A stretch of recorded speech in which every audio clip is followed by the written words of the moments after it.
Hello दोस्त, आप देख रहे हैं क्लियर बीपीएससी चैनल और हम आपके साथ आज बात करने वाले हैं बिहार स्पेशल करंट अफेयर के दिसंबर 2022 के भाग में पार्ट 2 में बात करने वाले हैं। आपको पता होना चाहिए कि परसों के दिनों में हम लोग पार्ट 1 को देख चुके हैं, तो आज हम पार्ट 2 पे बात करेंगे। इसलिए आप नए आए हैं तो वीडियो को शेयर करते हुए चैनल को सब्सक्राइब कर लीजिए ताकि आपको बीपीएससी की तैयारी से संबंधित जो भी कंटेंट है आपको मिलता रहे।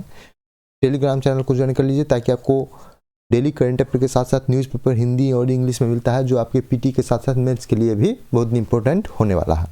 फेसबुक इंस्टाग्राम पेज को लाइक और फॉलो आप लोग कर सकते हैं। अगर आप हमारे करंट अफेयर सीरीज को से जुड़ते हैं तो हम दावा करते हैं कि आपका 90 से 95% करंट अफेयर का क्वेश्चन हमारी करंट अफेयर सीरीज से आएगा। इसका दावा हम 2 बार सर्च करके दिखाए हैं, एक BPSC assistant audit officer double A exam में और दूसरा 67th बीपीएससी 67वीं बीपीएससी था वो वाले एग्जाम में। इसका लाइव प्रूफ वाला वीडियो डाला हुआ है, आप जा करके देख सकते हैं। आगे बात करें कि अगर आप इस करंट अफेयर सीरीज का पीडीएफ पाना चाहते हैं तो आप एक काम कर सकते हैं, टेलीग्राम या व्हाट्सएप पे हमसे 8757463383 नंबर पर संपर्क कीजिए, आपको पीडीएफ प्रोवाइड करवाया जाएगा। तो हम लोग पहले पार्ट में 40 करंट अफेयर न्यूज़ देखे थे बिहार स्पेशल दिसंबर माह के। आज हम लोग 40 से आगे बढ़ेंगे और देखेंगे कितने और करंट अफेयर दिसंबर माह में बिहार स्पेशल से इंपॉर्टेंट थे। तो चलते हैं अगले करंट अफेयर की तरफ, देखते हैं।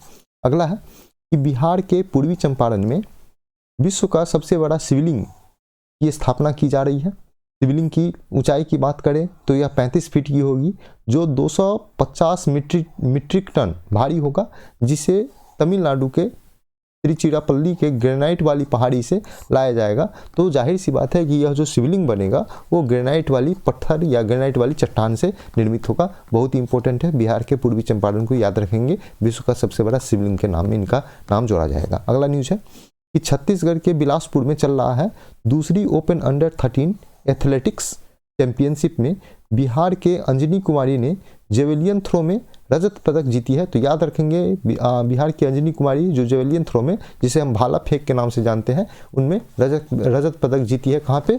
दूसरी ओपन अंडर 23 एथलेटिक्स चैंपियनशिप में, जिसका आयोजन छत्तीसगढ़ के बिलासपुर में किया जा रहा है। अगले न्यूज की तरफ चलते हैं। अगला न्यूज है कि बिहार का कैबिनेट ने बिहार औद्योगिक प्रोत्साहन नीति 2016 यह 2016 में पास किया गया था और इसमें संशोधन को मंजूरी दे दिया है। संशोधन जब किया जाएगा तब बातें खुलकर आएगी कि क्या क्या संशोधन किया गया है। हालांकि यह नीति जो है 1 सितंबर 2016 से लागू हुआ था और इसकी जो कार्य योजना थी वो 31 मार्च 2025 तक की थी। यह 1 सितंबर 2016 से लेकर के 31 मार्च 2025 तक यह नीति को प्रोत्साहित किया गया था। तो इसमें संशोधन किया जाएगा। संशोधन के बाद हम लोग फिर से पढ़ेंगे क्या क्या संशोधन किया गया। अगले न्यूज़ की तरफ चलते हैं। अगला न्यूज़ है कि मुख्यमंत्री डिजिटल हेल्थ योजना मुख्यमंत्री डिजिटल हेल्थ योजना के लिए बिहार सरकार ने 2022-23 से लेकर के 26-27 तक के लिए, कहने का मतलब है कि अगले 4 वर्षों तक के लिए 300 करोड़ रुपए की मंजूरी दी है। तो देखेंगे 21 अक्टूबर 2022 को यह योजना बिहार में प्रथम बार मुख्यमंत्री डिजिटल हेल्थ योजना शुभारंभ किया गया था, जो पूरे भारत में अपनी इस तरह की प्रथम योजना थी। तो याद रखेंगे मुख्यमंत्री डिजिटल हेल्थ योजना, यहाँ पे डिजिटल की जगह हेल्थ जोड़ लीजिएगा, मिस्टेक है प्रिंट में, ठीक है। अगले न्यूज की तरफ चलते हैं। अगला न्यूज है कि मध्य प्रदेश के इंदौर में आयोजित किया गया है दूसरा राष्ट्रीय पिकली बॉल चैंपियनशिप। पिकली बॉल चैंपियनशिप में बिहार ने कुल 6 पदक जीता। 6 पदक में 2 स्वर्ण पदक, 2 रजत पदक और 2 कांस्य पदक जीता। तो याद रखेंगे मध्य प्रदेश के इंदौर में आयोजित किया गया था दूसरा राष्ट्रीय पिकली बॉल चैंपियनशिप में बिहार ने 6 पदक जीता। अगला न्यूज, पटना के पाटलिपुत्रा स्पोर्ट्स कॉम्प्लेक्स में आयोजित किया गया है चौथा जूनियर राष्ट्रीय बालक बॉक्सिंग चैंपियनशिप। इसमें बिहार ने खिताब जीता है, साथ ही फेयर प्ले का टीम का भी खिताब जीता है। बिहार ने इस खिताब के साथ साथ 6 स्वर्ण पदक विजेता और 6 स्वर्ण के साथ कुल 11 पदक जीता है। कुल टोटल की बात करें, वहीं उप विजेता के नाम देखेंगे तो विजेता हरियाणा रहा है। याद रखेंगे जो चौथा राष्ट्रीय बालक बॉक्सिंग चैंपियनशिप का। अगला न्यूज है इस साहित्य अकादमी ने 23 भारतीय भाषाओं में, आपको पता होना चाहिए कि 8वीं अनुसूची में जो 22 भारतीय भाषा है उसमें एक जो है अंग्रेजी को शामिल कर लिया जाता है। तो 23 भारतीय भाषा में साहित्य अकादमी पुरस्कार 2022 की घोषणा किया गया है। हिंदी के लिए बद्री नारायण को उनकी कविता संग्रह है, उनका कविता संग्रह का नाम है तुमड़ी के शब्द। तुमड़ी के शब्द के लिए दिया गया है। बद्री नारायण मूलतः भोजपुर बिहार के रहने वाले हैं। वही मैथिली की बात करें तो मैथिली के लिए डॉक्टर अजीत आजाद को साहित्य अकादमी पुरस्कार दिया जाएगा। उनकी कविता संग्रह का नाम है पेन ड्राइव में पृथ्वी, इसके लिए उनको दिया जाएगा। अजीत आजाद की बात करें तो यह मधुबनी जिला के घोघरडीहा प्रखंड के कटनी गांव के निवासी हैं, तो याद रखेंगे मैथिली के लिए अजीत आजाद को, जो मधुबनी जिला बिहार के हैं। अगला न्यूज है कि अंग्रेजी के लिए अनुराधा राय को दिया गया है। वहीं उर्दू की बात करें तो इनके लिए अनीस अशफाक को दिया गया है साहित्य अकादमी पुरस्कार सम्मान 2022, याद रखेंगे इस सभी को। अगला न्यूज है कि साहित्य अकादमी भाषा सम्मान 2022 के लिए पूर्वी चंपारण के उदय नारायण झा का चयन किया गया है। इस सम्मान में, साहित्य अकादमी भाषा सम्मान में 1 लाख रुपया दिया जाता है, एक ताम्र पत्र दिया जाता है और एक प्रशस्ति पत्र प्रदान किया जाता है। तो याद रखेंगे साहित्य अकादमी भाषा सम्मान 2022 इनको पूर्वी चंपारण के उदय नारायण झा को। अगला न्यूज है कि गुजरात में आयोजित किया गया है 7वीं राष्ट्रीय सब जूनियर रग्बी प्रतियोगिता। आपको इसका न्यूज हम पहले नंबर पार्ट में भी बताए थे, जो इसमें कुछ जो घटना हुआ था उसके बारे में बताए थे। तो गुजरात में जो आयोजित किया गया है राष्ट्रीय सब जूनियर रग्बी प्रतियोगिता में बिहार के बालक और बालिका की टीम दोनों ने अपना अपना खिताब जीत लिया है। भारत दोनों का खिताब, चाहे लड़के वर्ग का हो या लड़कियों का वर्ग का हो, दोनों का खिताब जो है बिहार के टीम ने जीता है। अगला न्यूज है कि अमेरिका के स्टैनफोर्ड यूनिवर्सिटी के द्वारा प्रत्येक वर्ष दुनिया के सबसे प्रभावशाली 2% वैज्ञानिकों की सूची, विश्व में दुनिया के सबसे प्रभावशाली 2% वैज्ञानिकों की सूची जारी की जाती है। उसमें मधुबनी जिला के डॉक्टर धीरेन्द्र नारायण हैं, उनको भी शामिल किया गया है। जो वर्तमान में धीरेन्द्र नारायण साहब की बात करें तो जो वर्तमान में पटना के स्कूल ऑफ प्रिवेंटिव के निदेशक हैं। कौन? धीरेन्द्र नारायण झा। इनको दुनिया के सबसे प्रभावशाली 2% वैज्ञानिकों की सूची में शामिल किया गया। अगला न्यूज देखते हैं। अगला न्यूज है कि बिहार कृषि विश्वविद्यालय सबौर के नए कुलपति को नियुक्त किया गया है। उनका नाम है डॉक्टर दुनिया राम सिंह और ये डॉक्टर दुनिया राम सिंह उत्तर प्रदेश के मिर्जापुर के निवासी हैं। इससे पहले उन्होंने इलाहाबाद के कृषि विश्वविद्यालय के कुलपति रह चुके थे। अगला न्यूज है कि हिंदुस्तान उर्वरक और रसायन लिमिटेड, इनके अंतर्गत बिहार के बेगूसराय जिले की स्थित बरौनी प्लांट में यूरिया का उत्पादन शुरू कर दिया गया है। तो बरौनी के जो प्लांट है उसमें यूरिया का उत्पादन किस कंपनी के द्वारा किया जा रहा है? तो हिंदुस्तान उर्वरक रसायन लिमिटेड के द्वारा, याद रखेंगे, Hindustan fertilizer and chemical limited HFCL। अगला न्यूज है कि विश्व प्रसिद्ध सोनपुर मेला जो बिहार के हाजीपुर भोजपुर जिले के में लगाया जाता है, सोनपुर मेला का आयोजन सोनपुर मेला में कुश्ती प्रतियोगिता का आयोजन होता है, जिसमें इस कुश्ती प्रतियोगिता में कैमूर के शुभम कुमार ने भोजपुर के अमन कुमार को पराजित करके बिहार केसरी का खिताब जीता है। अब बिहार केसरी क्या होता है? तो बिहार केसरी में विजेता को 14,000 की राशि, प्रशस्ति पत्र और हनुमान गदा दिया जाता है। वहीं उपविजेता को 9,000 की राशि दिया जाता है। तो पूछ सकता है, ऑनलाइन का है, याद रखिएगा इसको। अगला न्यूज है कि बिहार के गोपालगंज में प्रसिद्ध हिंदी साहित्यकार थे डॉक्टर मैनेजर पांडे, उनका 82 वर्ष की उम्र में निधन हो गया। तो याद रखेंगे, ऑनलाइन का है, हिंदी साहित्य के साहित्यकार थे डॉक्टर मैनेजर पांडे। अगला न्यूज है कि राष्ट्रीय सरस्वती सम्मान समारोह 2022 का आयोजन गया जिले में किया गया है, जिसमें बिहार के बहुत सारे शिक्षकों को सम्मानित किया गया है। तो पूछ सकता है राष्ट्रीय सरस्वती सम्मान समारोह 2022 का आयोजन बिहार के कहाँ पे किया गया है? तो गया में। अगला न्यूज है कि असम के गुवाहाटी में आयोजित किया गया था 37वें राष्ट्रीय जूनियर एथलेटिक्स प्रतियोगिता 2022। उसमें बिहार के खिलाड़ियों को कुल 8 पदक दिया गया है। तो याद रखेंगे, असम के गुवाहाटी में 37वें राष्ट्रीय जूनियर एथलेटिक्स प्रतियोगिता 2022 के बारे में। अगला न्यूज की तरफ चलते हैं। अगला न्यूज है कि बिहार मुख्यमंत्री अल्पसंख्यक रोजगार योजना, इस योजना के तहत अल्पसंख्यक समुदाय को लघु उद्योगों के लिए 5 लाख रुपए नगद ऋण का देगा। इसके लिए 18 से 50 वर्ष का उम्र होना जरूरी है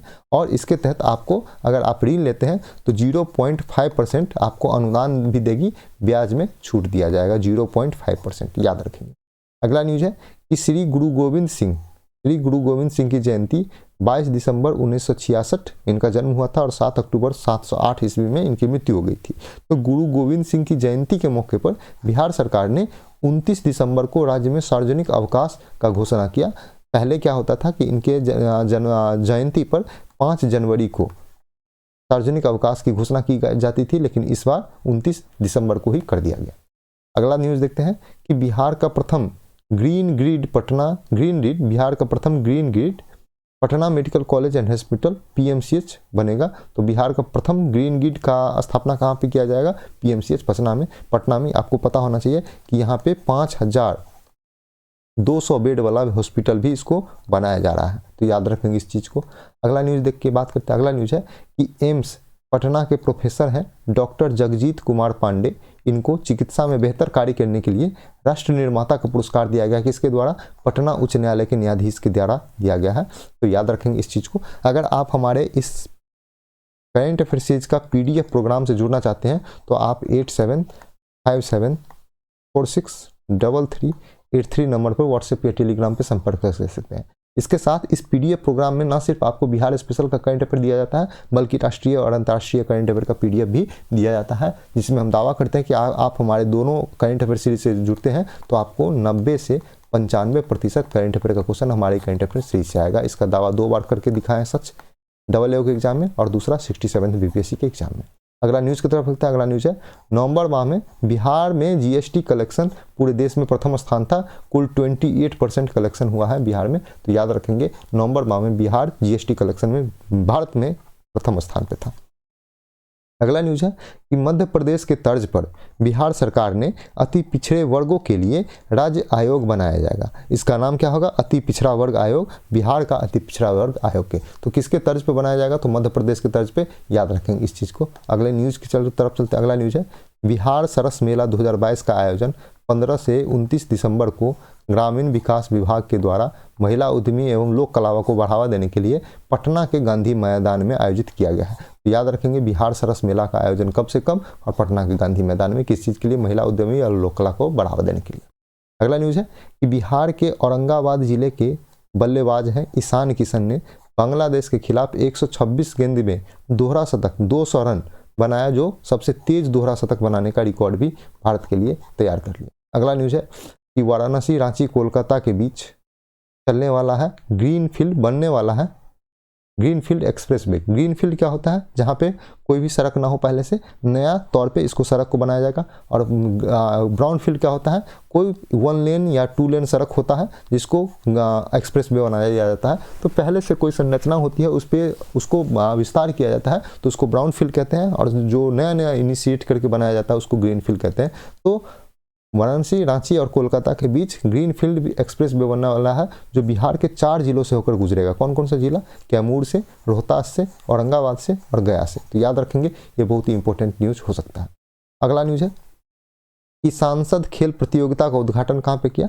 बेतिया में किया गया। और ईशान किशन का जिक्र किया गया था इस उद्घाटन में। इसका उद्घाटन कौन किया था? शाहनवाज हुसैन जी किए थे। शाहनवाज हुसैन जो है बीजेपी के MP है और बीजेपी की तरफ से मंत्री भी रह चुके थे जब नीतीश कुमार का जो सरकार बीजेपी के साथ था उसमें उद्योग मंत्री थे। अगला न्यूज़ है कि बिहार के भागलपुर में पहली बार गंगा में सुरंग बनाकर क्रूड ऑयल का पाइपलाइन बिछाया जाएगा। क्रूड ऑयल मतलब कच्चे तेलों के लिए पाइपलाइन बिछाया जाएगा। यह पाइपलाइन उड़ीसा के पारादीप से होकर के असम तक बिछाई जाएगी, जिसकी कुल लंबाई की बात करें तो 1630 किलोमीटर का होगा, जो 5 राज्य से होकर के यह पाइपलाइन गुजरेगा। तो याद रखेंगे, बिहार के भागलपुर में गंगा के अंदर पहली बार जो है तेल के लिए पाइपलाइन बिछाई जा रही है। अगला न्यूज़ है बिहार सरकार ने राज्य में डेयरी फार्म खोलने के लिए युवा को, उद्योग को, उद्यमी को खोलने के लिए 75% तक सब्सिडी देगा। मान लेते हैं कि आप 1 लाख रुपए का खर्च करते हैं, 1 लाख रुपया खर्च करते हैं, इसमें ऐसे नहीं लिखेंगे। मान लेते हैं कि हम लोग कोई आदमी, कोई बिहार का जो उद्यमी हो, वो डेयरी फार्म खोलने के लिए 1 लाख रुपया खर्च करता है, तो 75,000 रुपया सब्सिडी के रूप में बिहार सरकार देगी। अधिकतम उसको सब्सिडी के तौर पे 2.5 लाख रुपया या 75%, दोनों में से कोई जो पहले पूरा हो जाए वो दिया जाएगा। तो याद रखेंगे, डेयरी फार्म के लिए बिहार सरकार 75% सब्सिडी या 2.5 लाख तक मैक्सिमम अनुदान देगी। अगला न्यूज़ की तरफ चलते हैं। अगला न्यूज़ है कि बिहार के नालंदा जिले में ह्वेनसोंग मेमोरियल हॉल स्थित है। आपको पता होना चाहिए कि यह चीनी यात्री हुआ करते थे, चीनी यात्री थे ह्वेनसोंग, उन्हीं के नालंदा में इनका जो है मेमोरियल हॉल है, याद रखेंगे इस चीज़ को। मिथिला विभूति पुरस्कार 2022 डॉक्टर बीरबल झा को दिया गया है। यह सम्मान अंतर्राष्ट्रीय मैथिली परिषद द्वारा दिया जाता है, याद रखेंगे मिथिला विभूति सम्मान डॉक्टर बीरबल झा। अगला न्यूज है G20 की बैठक। हमने पार्ट 1 में बात किया था कि G20 की बैठक जो है बिहार में, G20 की अध्यक्षता 2023 में कौन कर रहा है, भारत कर रहा है। उसी के क्रम में पूरे भारत में G20 की अध्यक्षता होगी और पटना में इसका G20 की अध्यक्षता 6 से 7 मार्च को प्रस्तावित है।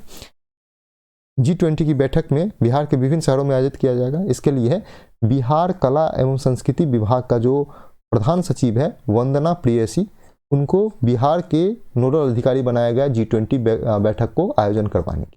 याद रखेंगे इसके बहुत VVI है। G20 की बैठक की बात करें तो पटना के अलावा इसका आयोजन जो है गया में भी किया जाएगा, राजगीर में भी किया जाएगा और नालंदा में भी किया जाएगा।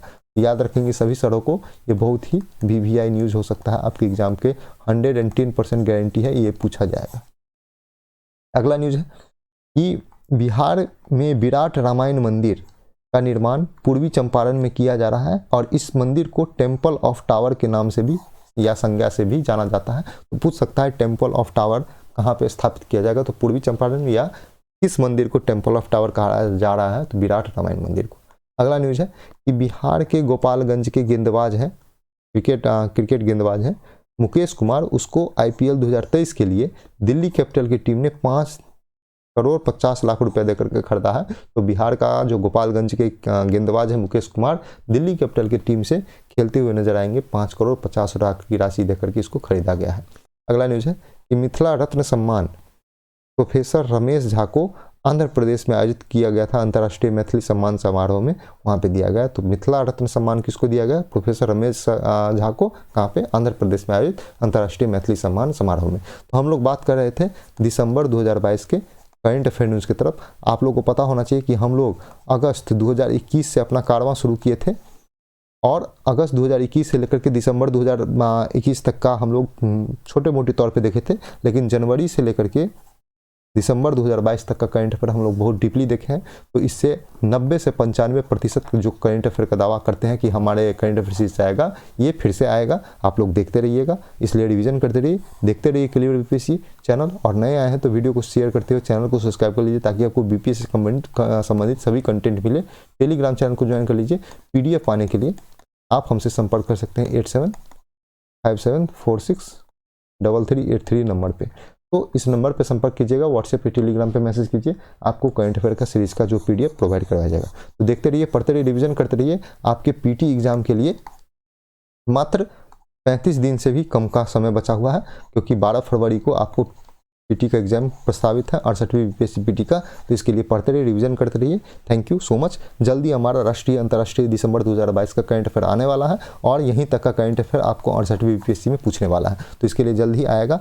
आज के लिए इतना ही था। पढ़ते रहिए, रिवीजन करते रहिए, देखते रहिए क्लियर BPSC चैनल। अच्छा लगे तो लोगों के साथ, अपने दोस्तों के साथ लाइक, शेयर और सब्सक्राइब करते रहिए।